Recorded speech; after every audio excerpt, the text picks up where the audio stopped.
if you take his name off his stats, you're gonna be like, yo, this is the greatest player of all time. I always feel like I'm the best to ever play this game. We forget he's the smartest dude. His brain is what makes him great. And this guy's like, he's a genius. Like, if you watch him play, he's always playing chess before he even puts his body into the game. His mind's there first. Y'all are trying to pretend that what he's doing is like a normal thing. It's not.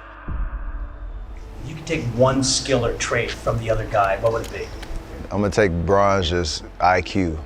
That can come out a lot of different ways, how you manage a game. I've never said he's the one dude, like for 48 minutes, the ultimate challenge of being able to control the tempo and the flow of a game single-handedly is insane. So I'd take those two skill sets. Probably the smartest player in our game. You couple that with the experience that he has, the physical tools, skill, the work ethic, it ends up equaling out to one of the most unstoppable players to ever play this game. There is no denying like his greatness in terms of what he can do on the court. And like sometimes you're in, even when you're playing against him, you're in awe because it's like the way he can control the tempo of the game, the way he can dominate scoring, passing, you know, just his overall just presence and his IQ, like all that stuff. Like we all talk about it, and you have to appreciate your competition if you want to beat him, because there's got to be that, you know, as coach would call it, the appropriate fear. Absolutely. But when I look at guys with IQ, I think that's one of the best things about Bron is his IQ, and I can respect that. And so I would have loved the opportunity just to see on a day-to-day basis how his mind works. Like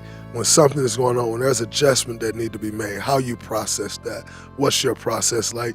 The things that you go through, how you land here or land there. He's dominated this era of basketball that he's played in. Everything that he's learned, he's taught himself. Right. He hasn't had that Bill Russell or that OG to sit down and talk. He's been the guy. You know, head-wise, I mean, he's got to be a basketball savant, genius, just totally on another different level that, you know, arguably we haven't seen in this league. I mean, even when we talk about Jordan and Kareem. There was moments where he would call out when we playing him. He'll just blow up the whole play like, no, it's going over there, it's going over there. It's really hard to figure out what to do with LeBron. He's just seen, and he seems to see and beat everything. It's hard to make him that uncomfortable. One, his IQ has just always been what set him apart from everything. You know, the way he read the game, dictate the game, control the game. And the player to coach against, and one most difficult and going through him in the playoffs was LeBron James. This guy was looking in your mouth like right there and just calling it was telling the players exactly what was going to happen on the play that you called. We coming down the court and he yelling the plays out, like watch the, I mean, from start to finish, like, you know, you go to the cuts and this, like he calling the plays out. Like the ball's gonna end up in JV's hand on the backside of this, that, and the other, and you sitting down like. It was a play we was trying to run, and one of our teammates forgot the play, and Bron told him the play. This is a true story from a Toronto player, and I was there because he was guarding me. And Kyle Lowry throws his hands up, whatever, and the guy goes, dang, I didn't see the call. Bron goes, you're supposed to be in the corner, and then you're gonna cut across. He's gonna sit a down screen, you're gonna come over, we're gonna switch that, and then Kyle's gonna have to play me one-on-one. It was some crazy stuff. We called it a play, he was like, what? And Bron told him what our play was. Totally different level, because like he knows our stuff, he knows their stuff. You know, and it just shows you like how locked in this dude be when it comes to winning time. It's crazy. I don't know who's been more faithful to their just being disciplined to the game. Like Bron knows every scheme, knows every coach, knows every player. He knows players in college. You know what I'm saying? Like when we talking about like this. You talk about somebody that know the playbook, know where everybody's supposed to be, know the other teams, coaches, playbook, style of coaching, how his ball club's gonna play. Like Bron's one of them where you'll be like, we going into Philly tonight. And he'd be like, no, but they just hired their new defensive coach, but he was at Georgetown for 3 years and I played for him one time at camp and this is how they gonna play us. And you'd be like, what? Bron doesn't see the game how you see it. And it's like, it's literally what makes him special. And when you're like playing with him, it's cool because most people with LeBron's skill set and his mind, either they can't communicate it to you or they ain't fin to because they don't want you to be nothing like them. They like, this is why I'm me and you stay over there and be you. He has to share basketball knowledge with people. It might be his biggest superpower, his ability to get everybody on the same page. Like it's actually kind of scary. Bron is like, all right, you can't do it this way, I can show you this way. he can just he can explain this game forward and back. All right, think about it like this. Like he would do stuff like be in a game and he the first player I ever played with where it's like, hey G, we finna go in here, buddy ass, he's shading over here, like he's shading on me, G, like I'm not open. He like, no, you gonna be open. He don't mean to do it, but he'll be like JR, hand. Like he'll just throw it to the hand, snatch it, palm it. And then he'll like be in a post up and he'll be like, no, Shump, don't stay right there, don't move. And he'll start his dribble, cut, take him with you. If that man don't tag, he gonna dunk it. If that man tags, he gonna shoot a 3. Which one you want for a timeout? And the moment that man flinch, I'll sprint behind it, catch, dunk. Now, if a man could do that with his back turned, sitting right here with the ball palm, talking to the crowd, doing all that, like the man, you see what I'm saying? Like, I'm like, that's a different type of scary for me. It's times he done told us on the bench, Kevin, it's gonna be there. X4 did this, so I did this. Right. If X3 does this, there's no way he can recover to this. I don't even have to look over there. I know he's gonna be there. I can just throw it. When you're drawing a play in a timeout, you know as an opposing coach that that one guy can screw things up for you. LeBron early in his career was, he just came out and played. You remember LeBron early in his career he was a great player, but he wasn't a student. When he was in Cleveland, he was just playing basketball.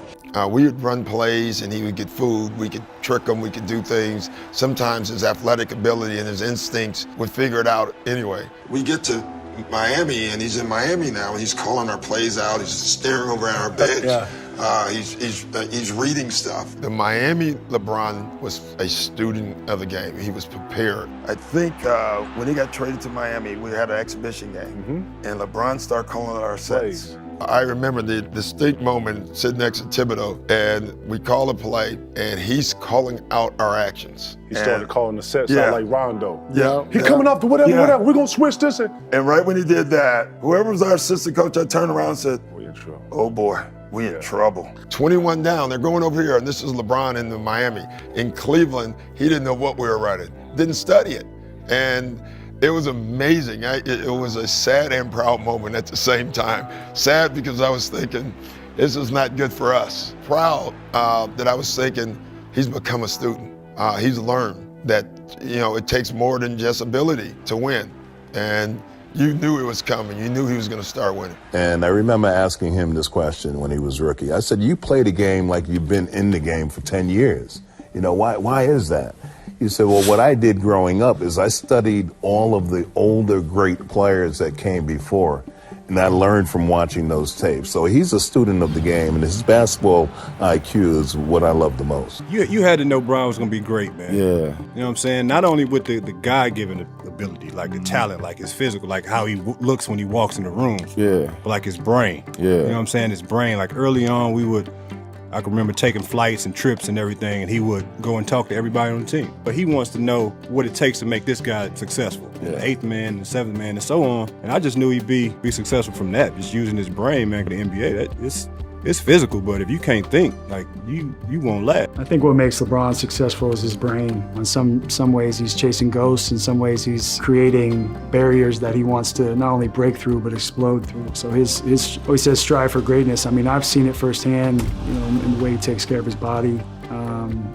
What he does when he's in practice, the tone he sets, always trying to get better. I mean, he never stops. He obviously expects a lot from you. I think the greatest players in the world do. That was something he knew that I was going to have to sacrifice. I didn't know what that meant when I got to Cleveland, but it was the best thing and best move that I ever made was to be a part of something special in a winning team like that, and to be a part of that team with LeBron as well. And I'll always have his back. But it's like anything else. When you see it up close on the person on the other side, you understand why he remembers all the plays. You understand why we're going through shoot around for 45 minutes talking about every single coverage, and he's explaining what he thinks should happen and what they're going to do and how we should attack them. It's just there's a whole other level that he goes to in his preparation, especially for the teams that he wants to go up against. We're playing in the playoffs. I think it was Detroit. He's calling out their substitution patterns. He goes, hey, in 2 minutes, they're bringing in Aaron Baines and they're taking this out. So let's go on a run. When Baines comes in, Chaney's going to come in. Boom, boom, boom, boom, boom. And I'm like... So I would do this thing with players, like a younger person when I was in Cleveland, and we would go to each arena and I would be like, okay, name 3 or 4 of those retired jerseys up top. And LeBron could always do it. So I wouldn't even be talking to him most times, and then he would come and say, "Oh, that's such and such," because that's just who he was. He'll come in and he won't say anything for a while, and then he'll see something and he'll just stop it and start talking, and he talks exactly like a coach. He's like, "Well, if X2 comes over this block, and then X5 flashes here to the paint, and the backside should be free." I'm like, the dude talks like he's been an NBA coach for a decade already, and he's got a head coaching job. Knowing plays, knowing player tendencies, coach tendencies, it's the amount of knowledge that he has stored in his head is phenomenal. I mean, you could just tell, obviously, LeBron in the gym, it's just a different feel. But way more attention to detail. Our practices were way different. It was just literally night and day, man, night and day. He's definitely a tough force to get a stop with.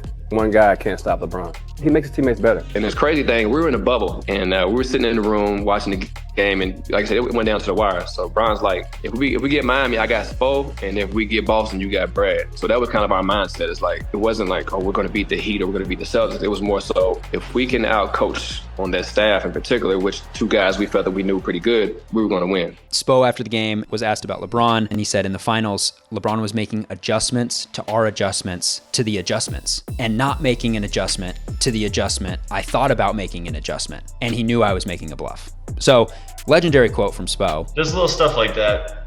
Did y'all see the clip from the bubble where he stood up and he was like, "It's our ball"? It ain't our ball. It ain't our ball. It's our ball, ain't it? It's our ball. The refs made a mistake and gave the ball on the baseline, gave it to the other team, and they're going down the other way instead of our ball baseline out of bounds. I didn't realize it. Coaches didn't realize it. Nobody else realized it. And LeBron, you got the soundbite of him looking over. He's like, "Isn't it our ball? Isn't it our ball?" And of course it was. And they stopped the whole game and give us the ball back. Just little things like that. I don't think his mind is ever not churning, not working. We ran him the first possession. We ran him down all the way to 2 on the shot clock. Marcus Morris missed a jump shot, followed it up. They got a dunk. We came back down. We ran a set for Jordan Clarkson, and he came off and missed it. They rebounded it, and we came back on the defensive end, and we got a stop. They took it out on the sideline. Jason Tatum took the ball out, threw it to Marcus Smart in the short corner. He made a 3. We come back down, missed another shot. Tatum came down and went 94 feet, did a Euro step, and made a right-hand layup timeout. My first turnover, Marcus did a good job. Marcus Morris did a great job of reading it, threw it up ahead to Kev. He picked it off. My second turnover, I went baseline, lost my footing on Marcus Morris, another turnover.